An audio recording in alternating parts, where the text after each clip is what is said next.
Pak, indahnya begini Pak. Maaf ya. Lihat istri itu ingat Allah. Lihat anak ingat Allah. Ibu lihat suami ingat Allah. Kalau melihatnya begitu, maka substansi berumah tangga itu nikmat rasanya, dan tanggung jawab itu melekat pada diri kita untuk terjaga dalam kebaikan. Ya. Saya nitipkan handphone saya ke antum, dan antum tahu itu punya saya. Ya. Dan Anda mencintai saya misalnya, ta'zim di situ. Mungkin nggak handphone itu ditempatkan di tempat yang tidak baik? Mungkin nggak Anda taruh di lantai begitu saja? Demi Allah saya katakan, mungkin Anda akan mencari tempat terbaik, disimpan di situ, dirapi-rapikan, dilap-lap, karena Anda merasa itu punya saya yang dititipkan pada Anda. Manusia saja bisa Anda perlakukan demikian. Bagaimana ketika Anda melihat anak itu amanah Allah, yang Anda sebagai orang tuanya akan ditanya di kemudian hari. Maka kalau mau bersikap yang nggak enak itu, nggak bisa Pak kita lakukan. Mau bentak tuh nggak bisa, mau marah tuh ditahan-tahan. Ya. Dan itu dijaga. Lihat istri sebagai amanah Allah itu beda caranya dengan hanya melihat kemanusiaannya saja. Istri melihat suami sebagai amanah Allah akan lain. Ya. Makanya akan selalu sempat dan optimal merawat istri sendiri dibandingkan lihat-lihat istri orang. Begitu sebaliknya. Ibu pun tidak harus berharap, kenapa ya suami saya nggak seperti Ustadz? Harapan yang sia-sia. Sudah ada turunan hikmahnya. Nah itu ada latihannya. Latihannya apa? Alladzina yadhkurunallah, dzikir. Jadi kalau zikir itu sudah kuat dalam diri kita, ya sudah menghadirkan esensi zikir dalam diri kita, yang dilihat semuanya itu semua anugerah Allah Subhanahu wa taala. Jadi saat dia gembira itu dia bersyukur, dan saat dia sedang mengalami duka dia bersabar. Semua sama sebagai ibadah. Ajaban li amril mu'min. Kalau sudah seperti itu, kata Nabi, perkara hidupnya mengagumkan, gak ada keluhan. Itu latihannya zikir. Nah, zikir ini di Quran diturunkan dalam bentuk yang pokok berupa amalan ritual. Karena itulah semua bentuk amalan ritual disebut dengan zikir. Jadi kalau kita ingin hadirkan sifat tadi, maka cara pertama tingkatkan ibadah ritual. Salat. Apalagi? Al-Quran. Saya ambil dua dulu lah, supaya nggak banyak-banyak dulu. Yang pokok salat yang kita lakukan tiap hari. Tinggal kuantitas dan kualitas kita tingkatkan. Maaf, lihat sini baik-baik.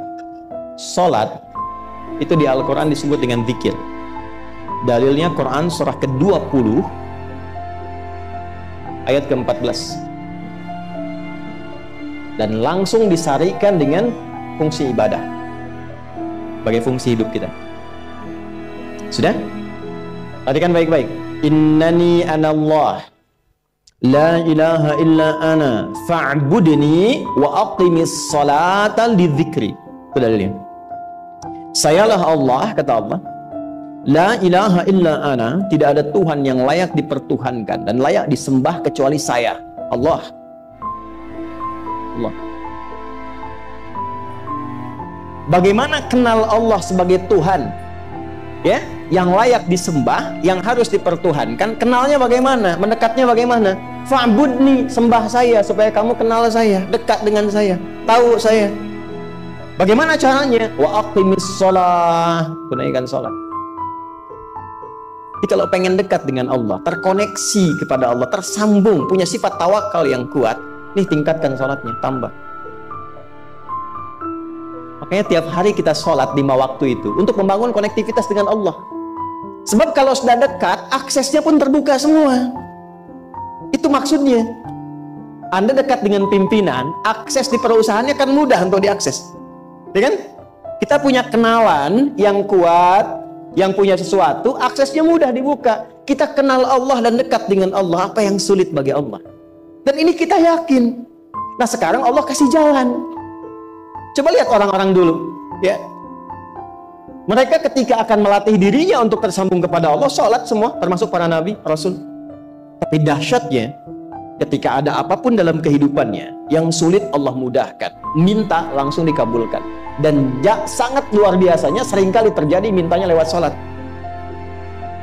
Nabi Zakaria itu kan dihukumi istrinya oleh medis itu menopause dan mandul, maaf. nggak mungkin punya keturunan. Kapan mintanya? Dalam sholat. Mohon sama Allah. Dan itu dikabulkan. Dan diabadikan di Quran dengan surah yang sama, Ali Imran ayat 38 sampai 39. Hunalika da'a Zakaria rabbah qala rabbi habli min ladunka dzurriyyatan thayyibah innaka sami'ud du'a. Ya Allah, mereka mengatakan aku nggak mungkin punya keturunan. Mereka mengatakan istriku punya keterbatasan. Maka aku memohon kepadamu yang tidak punya batas dalam pemberian. Engkau yang maha mendengar. Kalau kepada yang maha mendengar doa saya tidak dikabulkan, mohon tunjukkan kepadaku lewat sholat ini ya Allah, dengan cara apa lagi dan kepada siapa aku mesti memohon. Itu nggak nunggu lama, permohonan selesai, turun jawaban ayat 39-nya. Fanadathul malaikatu wa huwa qa'imun yusalli fil mihrab. Turun malaikat mengabarkan engkau dapat kabar gembira akan punya anak, langsung namanya dikasih Allah Yahya. Annallaha yubasyiruka bi Yahya. Artinya hidup yang mustahil menurut manusia, lahir dari rahim seorang perempuan, yang divonis monofos dan mandul, bayi yang hidup, kata Allah nggak ada yang mustahil, lahir dan terjadi itu. Yahya, John, lahirlah. Kapan terjadinya? Saat sholat. Karena itu saat dipanggil sholat, itu isinya tuh kan doa semua. Silakan ngecek, isinya doa semua. Dari mulai takbir, sujud sampai salam, isinya doa semua. Itu konektivitas kita dengan Allah, minta. Kapan itu bisa terkabul dengan cepat doanya? Kapan selesai urusan kita? Kalau koneksinya bagus. Makanya disebutnya zikir, yang terhubung, yang nyambung. Semakin kenal, semakin dekat, semakin mudah. Kadang belum minta, sudah diberi. Ada yang orang belum berucap, Allah sudah berikan. Sehingga ketika menghadapi masalah yang sama, ringan, bukan nggak punya masalah, akan dihadapi, diringankan oleh Allah. Masalah yang sama, ini sampai ribut, adu argumentasi. Orang ini cuma senyum, selesai. Betapa banyak masalah kecil diargumentasikan jadi besar. Akhirnya problem. Tapi tidak sedikit masalah besar dihempaskan di atas sajadah. Ketika koneksinya dengan Allah itu kuat, tiba-tiba hilang seketika, selesai. Makanya Nabi Yakub kalau punya masalah, yang beliau lakukan apa? Dia bentangkan sajadahnya, dia sholat, dia mohon kepada Allah. Itu dilestarikan di Quran surah ke-12 Yusuf ayat ke-86. Aku tuh kalau sedang punya masalah apapun, ya aku bangun konektivitas dengan Allah. Innama ashku bathi wa huzni ila Allah. Saya curhatnya cuma sama Allah. Ini Pak, ini bagian pertama. Jadi kalau ingin semakin kuat, sampai ada masalah diringankan, mau kerja dibukakan pintunya, itu ada jenisnya. Yang pokok ada 5 waktu, 17 rakaat, yang detil itu ada pada sunnahnya. Dan itu hebatnya dalam Islam. Dijelaskan caranya, disebutkan tujuannya, dan diterangkan hikmahnya. Contoh, kita sekarang jam berapa? Jam 9.20. Di waktu saat ini ada waktu sholat disebut dengan sholat duha. Duha itu dibagi 3. Ada awal duha, penguat zikir, pengganti seluruh bagian zikir di tubuh kita, yang disebut dengan syuruk. Itu kurang lebih jaraknya 1 jam setelah subuh. Jadi kalau tadi 4.45, ya 5.45 menjelang jam 6 itu masuk syuruk. Setelah itu masuk ke jam 8 sampai ke kurang jam 10 itu pertengahan duha. Pertengahan duha. Apa fungsinya? Di antaranya mempermudah rizki. Di antaranya. Bilangannya berapa? 2 sampai 4 rakaat bisa dikerjakan. Ya, dan harapannya apa? Bukan pada rizkinya. Ya, jadi jangan sampai motifnya cuma sekedar keduniawi, kurang tepat. Kenalkan kepada Allah, nanti biarkan janji yang disampaikan oleh lisan Rasulullah itu terjadi. Ya, jangan pada rizkinya, ini terbatas, cuma sampai situ. Tapi kalau kita minta sama Allah, dikasih jalannya tuh dari sisi yang tidak kita duga. Anda berhitung, Allah kasih hitungan. Anda tak berhitung, Allah kasih apa yang tidak pernah Anda hitung sebelumnya. Itu poinnya. Maka lakukan sholat, dekati. Itu yang disebut sholat duha. 2 rakaat, tambah lagi 2. Untuk kenal Allah. Kalau sudah merasakan dekat, sudah nyaman, sudah enak, muncullah kemudian kesan dalam hati. Terserah Allah mau kasih berapa. Yang penting sudah enak, sudah damai. Di titik itulah kemudian Allah limpahkan dari apa yang nggak pernah kita duga sebelumnya. Tiba-tiba keluar, kok ada telepon, dapat proyek, dapat macam-macam. Tapi tujuan sholatnya bukan untuk proyeknya. Buat kenal Allah, ulul albab ini. Kalau cuma pengen lancar, baru serabutnya. Kalau cuma pengen lulus proyek, itu baru daging luarnya. Ulul albab itu kenal Allahnya, sehingga dia tahu akses intinya tuh itu. Itu poinnya. Dan gak mahal. Emang kalau sholat duha di An-Nur bayar, Pak? Pakai biaya. baiknya luar biasa. Sudah? Satu. Kalau mau lagi misalnya, ini yang paling dahsyat nih, dibimbing kita sampai ke posisi terbaik di apapun itu. Jadi ayah terbaik, ibu terbaik, ya. Jadi karyawan strategis, di militer terbaik. Terbaik tuh gini, di tempat terbaik yang memuliakan tuh makom namanya. Makanya kuburan sering disebut makam kan, ya kan? Maksudnya apa? Maksudnya Anda selama hidup berkaryalah yang baik, ibadah yang benar, sehingga Anda wafat pun terhormat. Ya, kata makom itu pertama kali di Al-Baqarah ayat 125, makom Ibrahim.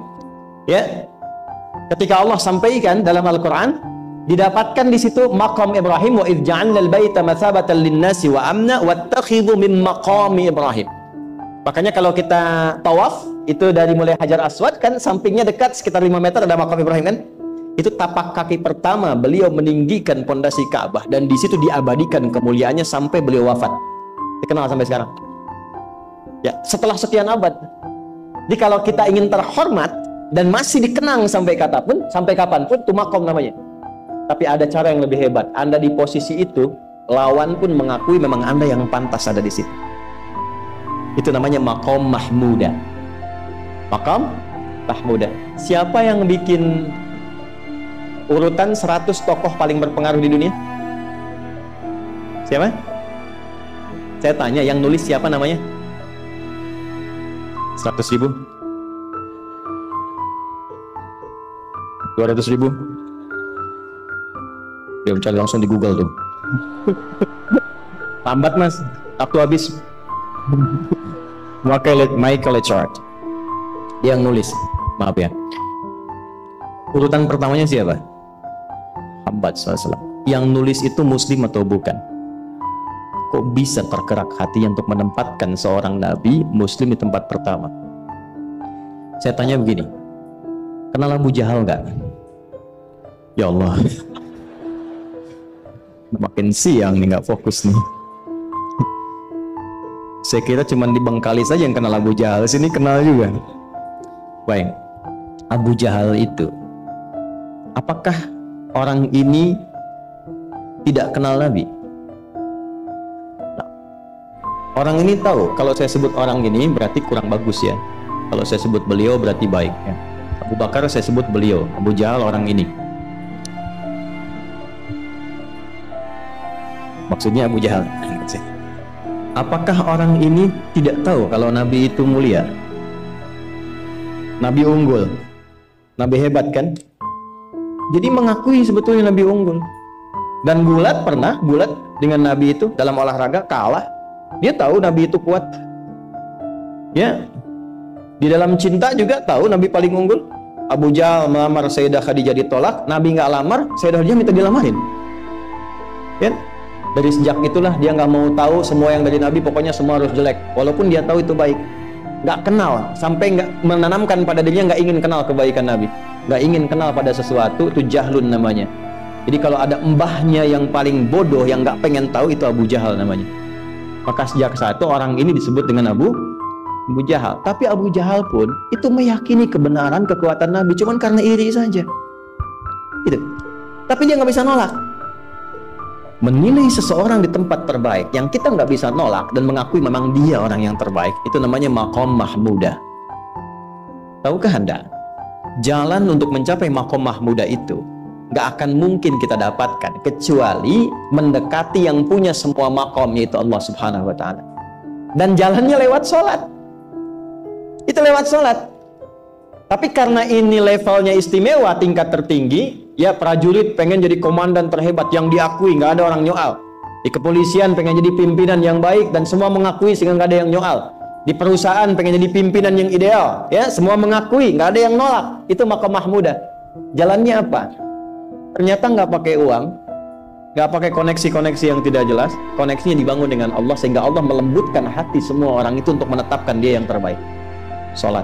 Karena levelnya tinggi, dinaikkan dari sekedar sholat fardu, ditempatkan di waktu yang tidak biasa, butuh pengorbanan, butuh perjuangan, namanya tahajud. Turunlah Quran surah ke-17 ayat 79 sampai 81 itu. Quran surah 17 ayat 79 sampai 81. Ini poinnya. Wa minal laili fatahajjad bihi nafilatan laka asa ayyab'athaka rabbuka maqaman. Ini kan terjadi keanehan kan, ironinya. Anda pengen sukses, pengen tertinggi, Anda tahu Allah penentunya, Anda tahu Allah yang punya rizki, Allah punya kekuasaan, tapi Anda nggak mendekati Allah. Terus yang dipakai cara-cara salah, kenapa harus korupsi? Kenapa harus nyogok? Kalau SK-nya nggak Allah tetapkan, nggak akan turun juga. Dan sudah hukum, kalau ayah berbuat maksiat, itu anak istri pasti kena. Itu udah hukum. Makanya saya mohon ya para ayah itu kalau mencari nafkah, cari yang benar. Kasihan anak Anda yang di SD harus berhenti sekolah. Maaf, bukan anak Anda, maksudnya anak orang lah. Harus korupsi. Maka ketika ada tawaran sogokan yang nggak bagus, tuh yang dibayangkan tuh itu bukan cuma proyek jalan dapat uang banyak, tuh anak-anak tuh bahaya. Ke sekolah disebut anak koruptor, sedih. Istri nggak sanggup keluar belanja. Pikirkan, itu sudah hukum. Sudah hukum. Anak juga begitu. Kalau mau berperilaku, ingat orang tua. Sebab ketika tidak baik, orang tua pasti kena.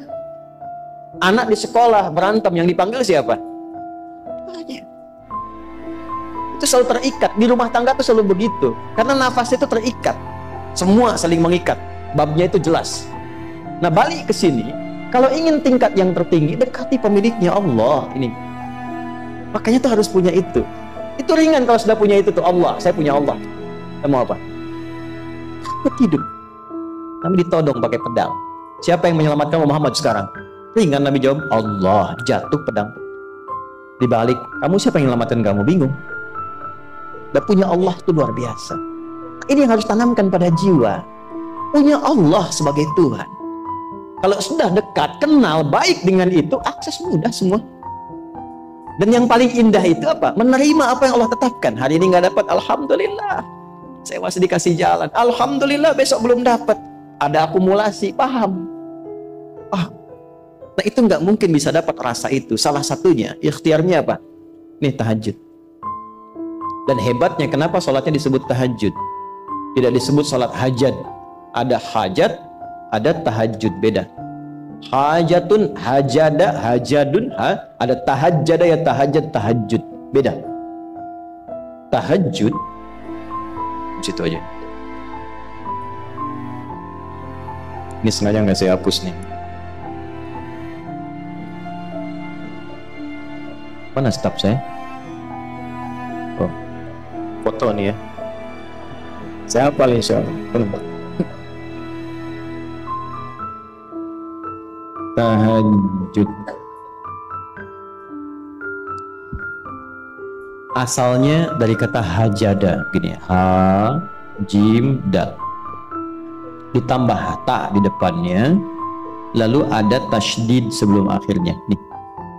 Ini akarnya 3 huruf, ha, jim, dal. Hajada itu asalnya bangun dari tidur malam. Tidur dulu, lalu bangun setelah itu. Itu hajada. Pelan-pelan. Paham sampai sini? Kita teruskan. Kalau kita ingin berusaha untuk bangun, mengoptimalkan diri untuk bangun, maka tambahkan tak di depannya. Berusaha untuk mendapatkan atau mencapai sesuatu. Kalau yang kita akan lakukan itu tidak mudah, nggak gampang bangunnya, sehingga butuh rencana, butuh persiapan, ya kan? Maka tambahkan tasydid sebelum huruf akhirnya. Dari kata syiddah, apa yang mau dikerjakan ini nggak mudah. Memang pengen bangun itu jam 3, tapi kan nggak tiba-tiba ujuk-ujuk bangun jam 3, belum tentu, ya kan? Kita harus rencanakan dulu supaya bisa bangun. Saat bangun tuh siap, bukan cuman bangun. Bangun jam 3, salatnya 4:30, ya kan jauh. Maka untuk bangun jam 3 itu butuh persiapan, nih syiddah. Maka rencanakan. Pasang alarm 3 kali. Misal yang ikhtiarnya jam 2, jam 2.15, jam 2.30. Alarm jam 2 untuk mematikan alarm yang kedua. Gitu kan? Yakin saya, Anda kalau pasang alarm malam tuh nggak 1, yakin?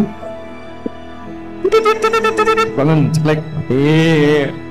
Minimal ingat akan ada alarm berikutnya kan? Patah. Allah itu sudah tahu modus-modus kita itu. Karena alim maha mengetahui. Detailnya kan kita lakukan kan Allah sudah tahu. Alarm yang kedua, membangun kesadaran paripurna. Peringatan kedua. Kalau pengen bangun, enggak tertidur. Maka ketika sampai pada alarm ketiga, sudah sadar kita. Papa Bu, alhamdulillah. Lebih baik telat daripada enggak sama sekali. Bangun. Ini. Kalau kita tarik ke implementasi hidup, pengen level tertinggi itu butuh perjuangan. Latihan dulu, kan? Menguras fisik, energi, tenaga, biaya, hasilnya indah. Tapi ada jalan cepat untuk mendapatkan itu. Nih aksesnya, bangun kepada Allah. Gitu. Kalau kita tingkatkan ini, itu luar biasa. Jadi itu. Jadi. Nah, kalau ini terus ditingkatkan, nanti membangun value yang terasa. Ada nilai-nilai yang terasakan, kita merasa lebih dekat dengan Allah. Yang biasanya tadi dipanggil azan baru ingat sekarang, baru selesai subuh udah ingat isya. Nanti isya bagaimana? Itu kan urutkan. Tapi tetap zuhur juga, zuhur, asar, maghrib, isya. Waktunya kenal jam berapa. Bahkan dipetakan, saya nanti akan ke sini, masjid yang terdekat di situ. Jadi lihat peta itu, ya lihat peta jalan. Saya nggak sebut nama supaya nggak endorse. Itu lihat peta jalan. Itu dia petakan, saya akan sampai di situ jam berapa, durasinya berapa, masjidnya di mana. Kalau tertinggal di situ, di sini saya sholat Jumatnya. Sampai ke situ. Nah, value yang membuat kita semakin meningkat dekat dengan Allah itu takwa namanya. Takwa. Disebutkan sebanyak 240 kali dalam Al-Quran. Nah, intinya itu ini nih. Jiwa takwanya. Kalau ini sudah ada, Allahu Akbar. Silahkan Anda keluarkan semua kata-kata takwa di Quran. Tidak ada kecuali yang indah semuanya. Quran surah 65. 65 itu babnya bab tolak. Surahnya At-Tolak. Tolak itu persoalan terbesar di rumah tangga. Nggak akan bisa terjadi yang demikian itu kalau ada takwa di dalamnya. Kalaupun mesti terjadi, itu spirit takwa mengarahkan pada yang terbaik. Makanya di ayat kedua di ujungnya, sampai ke ayat 3, apa yang terjadi? Di rumah tangga itu kan cuma 2 babnya. Satu masalah dari komunikasi, yang kedua materi. Perhatikan, wa may yattaqillaha yaj'al lahu makhrajan wa yarzuqhu min haitsu la. Siapapun yang mampu meningkatkan takwanya kepada Allah, pakai man tuh, setiap personnya. Suami, istri, ayah, ibu, anak, satu keluarga mencoba meningkatkan takwa. Dia tahajud, bangun semua ingatkan. Bangun semua tahajud, salat duha, yuk ingatkan dimanapun. Apa yang terjadi ketika dilakukan? Apa jawab Allah? Yaj'al lahu makhraja. Enggak pakai alif lam, makhraja. Masalah apapun yang engkau alami. Suami berangkat ada masalah. Ada masalah umum yang semua orang mengalami itu. Tapi yang ini enggak. Kena macet, ada macet, dia mau berangkat, tiba-tiba diarahkan, jangan lewat situ Pak, macet, Bapak kesini aja. Ya. Pak ikut kami saja Pak. Tiba-tiba patwal datang, ayo ikut. Ya, bisa terjadi. Wa yarzuqhu min haitsu la yahtasib. Bahkan rezekinya pun itu datang dari sisi yang nggak diduga. Nggak nyangka ya. Emang nggak sangka datangnya. Ya, habis sholat tiba-tiba telepon masuk, belum selesai proyek ini ada permintaan itu. Beda istidraj dengan takwa itu lain. Kalau istidraj itu bertambah tapi lupa Allah. Hati-hati. Proyek nambah, sholat lupa. Hati-hati. Hati-hati ya. Pekerjaan menambah, omset nambah, tapi nggak pernah bisa ngaji. Gak pernah mampu sholat, hati-hati itu. Dan paling bahaya kalau itu nambah terus sehingga membuat lupa semua ibadah. Itu istidraj namanya. Istidraj. Ancamannya akhirat tuh, hati-hati. Segera ingat. Tapi kalau semakin nambah, semakin ingat Allah, itu anugerah. Karena Allah telah menilai hamba ini paham menjalani kehidupan, sehingga dia ngerti. Makanya Utsman, Abdurrahman bin Auf, setelah masuk Islam, hartanya makin nambah. Karena kenapa? Karena telah dinilai layak mengelola harta, paham cara mengelolanya. Dapat segini, alokasikan ke sini. Dapat segini, alokasikan ke sini. Pak, di mana logikanya? Ada 600 truk hasil usaha. Bapak punya 600 perusahaan. Satu perusahaannya itu bergerak di bidang misalnya logam mulia. Ya, ada emas, ada berlian, ada macam-macam dan sebagainya. Satu kali Anda berhasil mendapatkan kurang lebih 600 truk logam mulia di dalamnya. Mau datang kemudian ke tempat Anda di jalan. Tiba apa yang terjadi? Ada komen tetangga kepada Anda. Misal, komennya nggak langsung, cuma ke teman tetangga Anda dengar. Waduh, Pak Asep hisabnya luar biasa kayaknya ya. Hisabnya, bukan berliannya. Hisabnya luar biasa, terus nyampe di telinga Anda. Kira-kira ketika mendengar itu respon Anda apa? 100.000? Bingung kan? Bingung. Lihat Abdurrahman bin Auf, jazakallahu khair. Datang 600 kafilah pakai unta. Isinya semua emas, berlian, perak, macam-macam. Heboh Madinah, bum bum bum bum bum bum. Tiba-tiba Sayyidah Aisyah komen radhiyallahu ta'ala anha. Beliau kan yang terdekat dengan Nabi, satu istri Nabi SAW. Jadi kalau sudah ring satu Nabi, ada yang komen, kita tuh cuman 3 sikapnya. Like, share, and subscribe. Gak usah ikut komen lagi. Sukai, share, subscribe. Ikuti jalannya. Apa komennya? Secara singkat, kama qalat. Aku pernah mendengar Nabi SAW mengatakan, Abdurrahman bin Auf itu agak lambat hisabnya. Ya selambat-lambatnya cepat juga dibanding kita kan, ya. Maksudnya apa? Ingin menggambarkan betapa banyak kekayaannya. Scan, checklist semua. Ketika mendengar komen itu, apa kata Abdurrahman bin Auf? Saya jadikan semua yang baru datang itu saya sedekahkan semua untuk orang Madinah, supaya mempercepat hisabnya itu. Saya sedekahkan.